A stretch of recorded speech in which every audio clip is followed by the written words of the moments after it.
अब कुछ definitions and फार्मूले हमारे सामने आते हैं जब हम स्टोइचियोमेट्री की बात करते हैं। तो इसमें सबसे पहली बात आती है सिंगल पास कन्वर्जन और ओवरऑल कन्वर्जन की, जो कि मैं पहले बता चुका हूँ। तो सिंगल पास कन्वर्जन होता क्या है, जब हम रिएक्टर के अंदर जो फीड जा रही है, एक्चुअल जो फीड जा रही है उसे लेते हैं, और जो रिएक्टर आखिरी प्रोडक्ट दे रहा है लास्ट एंड से उसको लेते हैं।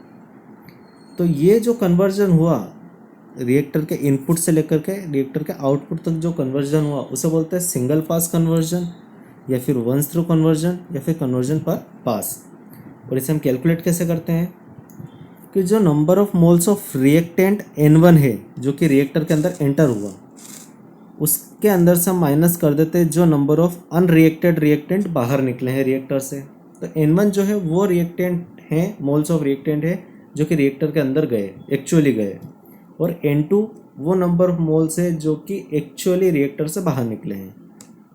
तो इसका फॉर्मूला कुछ इस तरीके से हो जाएगा N1 minus N2 divided by N1। इस तरीके से हम निकालते हैं वंस थ्रू कन्वर्जन। अब ओवरऑल कन्वर्जन की बात करें तो ये भी मैंने बताया था कि जब रिसाइकल स्ट्रीम को भी हम अंदर कंसिडर कर लेते हैं हमारे सिस्टम के अंदर, तो वो हो जाता ओवरऑल कन्वर्जन, जो कि ये बैंगनी कलर की बाउंड्री से बताया जा रहा है। तो ओवरऑल कन्वर्जन का जो फॉर्मूला होगा वो होगा N0 minus N3 over N0। N0 क्या है, moles of reactant in fresh feed. जो फ्रेश फीड आ रही है सिस्टम के अंदर उसमें जो रिएक्टेंट के मोल्स हैं, नंबर ऑफ मोल्स है, उसे बोलते हैं फ्रेश फीड। और उसके बाद में N3 जो है वो है number of moles of reactant, unreacted reactant living the system.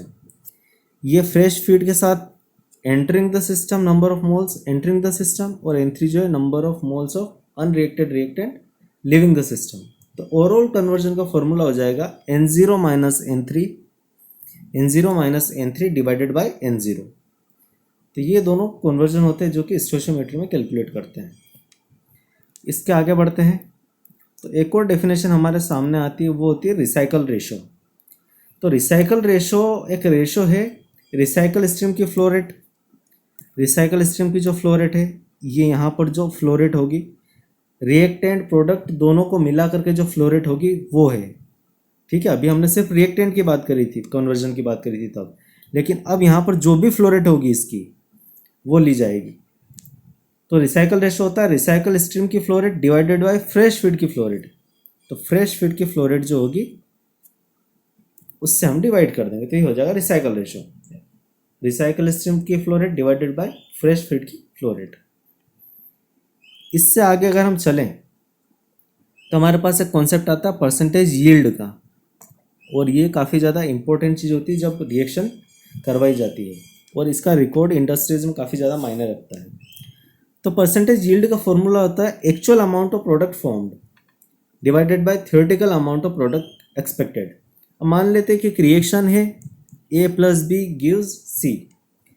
मान लेते हैं इसी एग्जांपल में जो अभी मैंने बताया कि 10-10 मोल हमने लिए थे A और B के, तो कायदे से हमें कितने मिलना चाहिए थे, 10 मोल अगर इसके लिए थे, 10 मोल B के लिए थे, तो 10 मोल C के मिलने चाहिए थे। लेकिन ऐसा होता है कि ये 10 की जगह 8 ही मिलते जब एक्चुअल रिएक्शन होती है। तो यहाँ पर परसेंटेज यील्ड हो जाएगी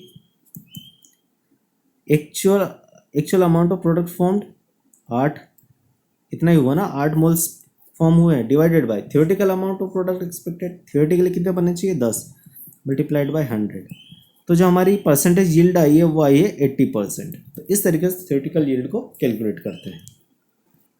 एक नया कॉन्सेप्ट आता है सिलेक्टिविटी का। अब सिलेक्टिविटी क्या होती है, मान लेते हैं एक रिएक्शन हो रही है A प्लस बी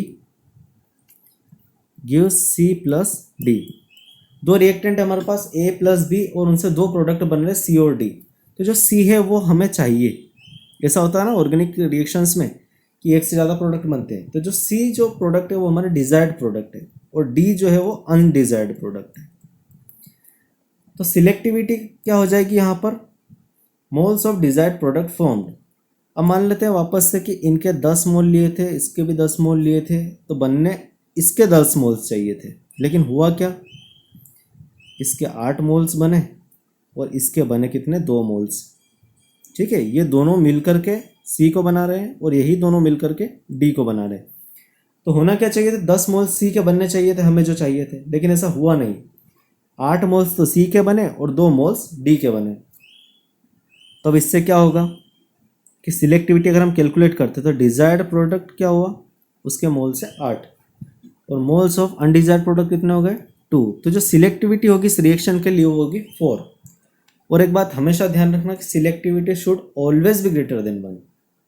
अगर एक से बड़ी होती सिलेक्टिविटी तो ही हम उस पाथ को फॉलो करते हैं रिएक्शन करवाने के लिए। सीआरई का टॉपिक है और बहुत ही इंटरेस्टिंग टॉपिक है, वहाँ जाके आपको अच्छे से समझ में आएगा, मजा आएंगे करने में।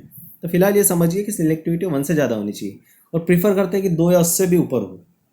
ठीक है, अब आगे बढ़ते हैं।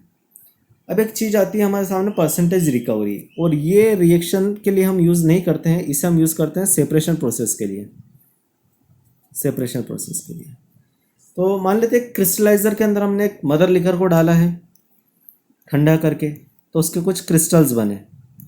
तो क्रिस्टल्स क्या होंगे, 100% तो क्रिस्टल नहीं बनेंगे। जो भी टेम्परेचर हम रखेंगे क्रिस्टलाइजर का, उस टेम्परेचर पे जितनी सोल्यूबिलिटी होगी उस सोल्यूट की, उतना सोल्यूट तो मदर लिकर के साथ में निकल जाएगा। तो होता क्या है, मान लेते हैं कि 40% सोल्यूट था मदर लिकर के अंदर, और जब हमने उसका क्रिस्टलाइजेशन करवाया तो 30% जो है क्रिस्टलाइज हुआ, 30% क्रिस्टलाइज हुआ, और बाकी का 10% जो था वो चलेगा किसके साथ में, mother liquor as a waste. तो इसमें फॉर्मूला क्या बोलता है, desired product in output stream. तो डिजायर्ड प्रोडक्ट कितना, 30% हमारा रिकवर हो चुका है। तो ये मैंने परसेंट में लिया, अब इसको केजी में लेना पड़ेगा हमें। तो 30 केजी मान लेते हैं, किसी परसेंटेज को मैं 100 केजी बेसिस मान लेता हूँ, तो ये केजी में हो जाएगा।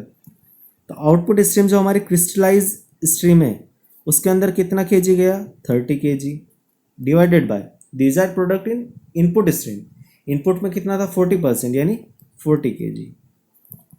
तो यहाँ पर परसेंटेज रिकवरी हुई है 3/4 मल्टीप्लाइड बाय 100। तो ये हो गई हमारी परसेंटेज रिकवरी। तो रिकवरी जो वर्ड होता है वो यूज़ में आता है सेपरेशन प्रोसेसेस में, जैसे लीचिंग हो सकती है, एक्सट्रैक्शन हो सकता है, कुछ भी हो सकता है। तो वहाँ पर सेपरेशन के केसेस में परसेंटेज रिकवरी यूज़ होता है। तो ये कुछ छोटी छोटी डेफिनेशंस थी और इनके ऊपर भी क्वेश्चन बनाए जाते हैं।